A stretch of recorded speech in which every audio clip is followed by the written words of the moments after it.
What is up, everyone? Welcome to the long-awaited and highly requested episode 7 of the 1988 Honda CR500 build.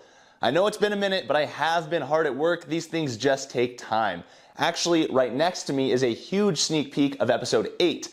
The engine for this bike is almost finished, a couple fine details to wrap that up, and you guys will be seeing that shortly as well. I've got a lot in store for you in today's episode, but I want to remind you guys you can actually win this bike when it's finished. I just got a huge new order of merchandise, so the shelves are stocked and these items are ready to ship out. All of these items are packed up and shipped by yours truly. Every $25 you spend on merchandise gets you one entry for your chance to win this bike, or there are direct entries available for the bike as well. They give you a little bit more of a discount on your entries. First, we've got a restock of the Weird People Go Fast t-shirt, and these are now available in youth sizes. This youth extra small is kind of the cutest thing I've ever seen. We've got the all new Weird People Go Fast 5-panel hat that I'm wearing right now. Nice embroidery on the front. Restock of the Tracks, Trails, and Good Times hoodie. Till Death Do Us Part t-shirts. That is the shirt I'm wearing right now. Monty actually designed this. Super sweet little skeleton hand with a throttle that says Till Death Do Us Part. Full size on the back as well. And then we've got a hat to go with it. We've got the skeleton logo with the throttle on the front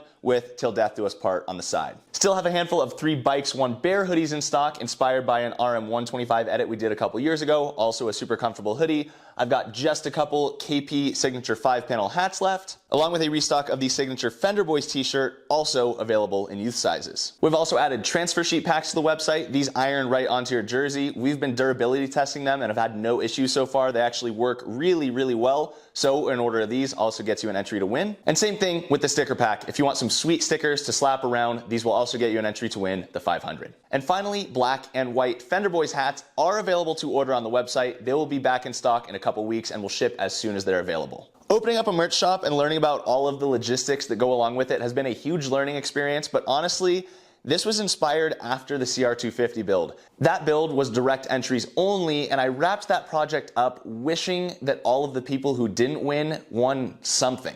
I've said it before and I'll say it again, you guys entering to win these bikes is what makes it possible for me to continue doing this and try to raise the bar for each build. So I sincerely appreciate it. I apologize for the long-winded intro, but this is the biggest merch order I've done in quite some time, and I wanted to show you guys what we've got. If you like what you see, head over to the website, and without further ado, let's jump in to episode 7.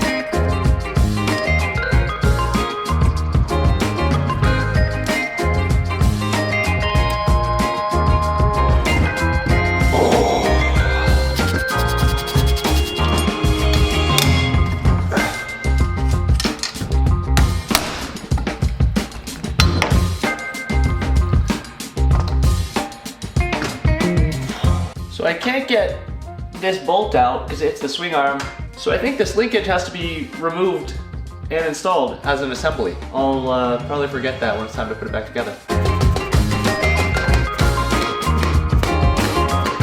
Come on! Holy! Oh. All right. We're gonna whack this mother.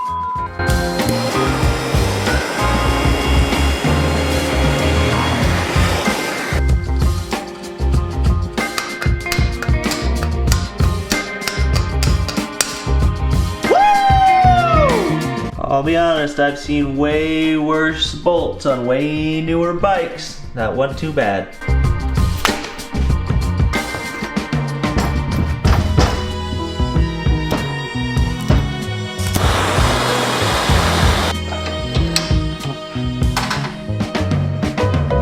Oh my God.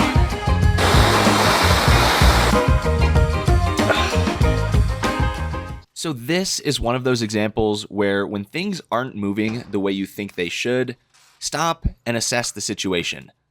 I have ruined too many parts over the years, and I'm still learning this, but when this bearing wouldn't press out with a hefty amount of heat and force, I stopped to double check that everything was ready to be removed. Lo and behold, there were circlips retaining this bearing, hidden by decades of rust and grime buildup. While I let those soak in PB Blaster to aid in my eventual removal of those clips, I directed attention to the other bearings in the linkage as they all needed to come out for replacement. While you can see this one still required a pretty hefty amount of force, it was indeed moving. Oh yeah! Sorry about that. I get a little excited sometimes. And with the other two linkage bearings removed, I revisited the circlips, which now popped out without too much effort and only a little swearing. And this is how that bearing is supposed to press out. I then moved on to the swing arm. I started with the shop press, but I wasn't happy with my angle and it started to flex the swing arm a little bit, so I nixed that method and moved on to the slide hammer and a little heat. I did manage to get one of the bearings pulled using this method after a pretty significant amount of effort. Yoo! That's 1 of 4. I managed to carefully press out the remaining swing arm bearings using the vise, which requires a little more effort than the press, but is a little safer when taking the angles and ability to damage the swing arm into consideration. At this point, I had created a beautiful mess of grimy old bearing pieces, and then organized all of my hardware from the bike so far to get sent out to Nick Cook with Nick's Vapor Honing Services for zinc plating. Nick always does an incredible job, and this hardware will return looking better than new. In the meantime, I could begin the process of refinishing both the swing arm and linkage, beginning with the use of PrimeMX cleaning wheels. I started with a flap wheel as the initial step, which also ground off all of the casting lines for a more uniform finish, and then moved on to the coarse cleaning wheel, and then finished with a fine cleaning wheel. Here is a left to right comparison of the link arm before and after the prime treatment. For those hard to reach places that I could not hit with the buffer, I used my rotary tool, also with prime wheels, to finish these pieces off. I was also able to clean up the internal bore for the bearings using the same method, which would aid in reinstallation and ensure everything is clean and free of dirt or rust. Which meant it was time for all new linkage bearings from ProX.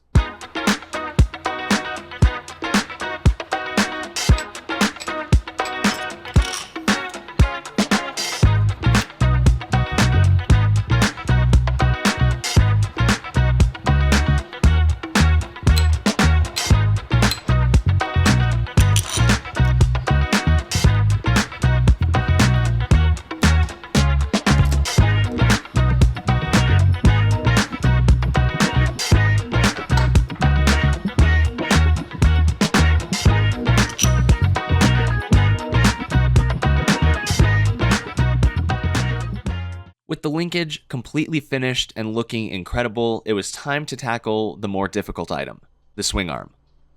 All things considered, this swing arm is in pretty decent shape for 37 years old. It's got its fair share of scratches and dents, but nothing I can't work with. I began removing the original ProLink decals with heat and a razor, and it was painstakingly slow, so I said, you know what, I will just grind them off. Now, this is kind of nasty work, turning decals and metal into small airborne particles.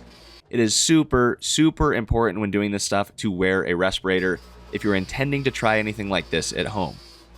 There was a sizable ding in the side of the swing arm. I figured I probably wouldn't remove entirely, but could be repaired to look almost unnoticeable. I started with a little heat and first attempted to bend it back without much luck, and then gave it a few whacks with a hammer and a punch.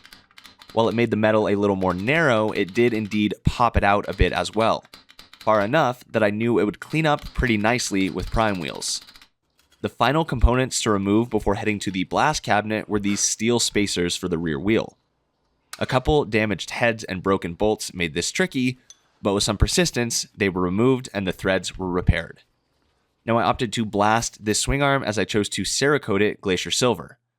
I've done this on a few bikes now, and I really like the finish. It is not identical to OEM, but it is close, and I think it looks really clean.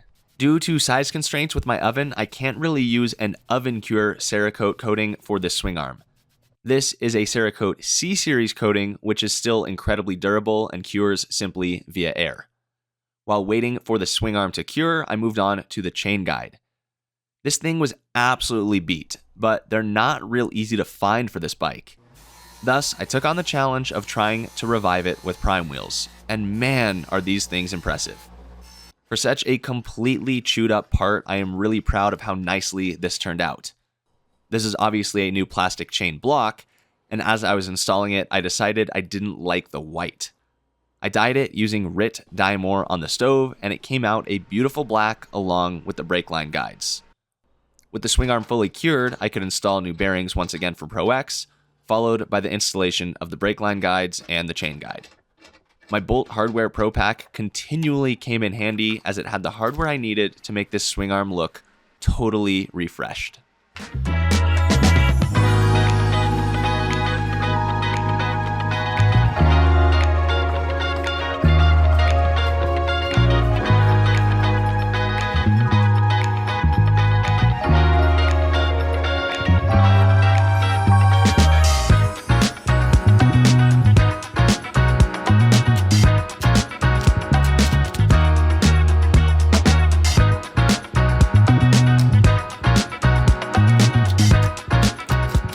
With a set of brand new OEM ProLink decals installed, this swing arm is looking stunning and just needs those steel wheel spacers and seal caps to be complete. Those will be Cerakoted in a large batch along with many other components and reinstalled in the very near future. Visiting other items that need fresh coating, let's go back to the suspension. In episode 6, I disassembled the suspension, but there is still more to do. The fork uppers and shock body will receive an anodizing that looks like Kashima coating, and the fork lowers and shock shaft will be Ti-Nitride coated blue, which in my opinion is going to look stunning.